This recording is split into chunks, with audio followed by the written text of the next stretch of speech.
CBO निशान पाकिस्तान के करीब डबल कैबिन गाड़ी का टायर फट गया। टायर फटने से डबल कैबिन रीवो गाड़ी बेकाबू होकर रिक्शा और कार से जा टकराई। हादसे में रिक्शा ड्राइवर मामूली जख्मी हुआ, रिक्शे को नुकसान पहुंचा। हादसे में कार को और रीवो को भी मामूली नुकसान पहुंचा। डबल कैबिन गाड़ी खातून चला रही थी, बेटा भी हमरा था। हादसा अचानक टायर फटने से पेश आया। पुलिस का कहना है कि सोशल मीडिया पर हादसे को कारसाज हादसे की तर्ज पर मुमासलत देना बेबुनियाद है। दरख्शां पुलिस मौका पर मौजूद है और कानूनी कार्रवाई कर रही है।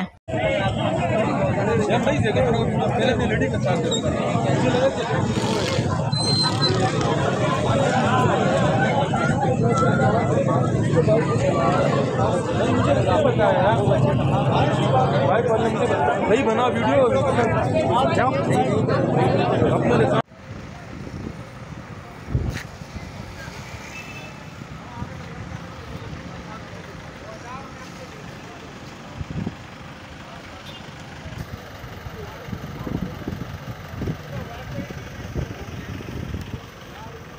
ये वीको खड़ी है,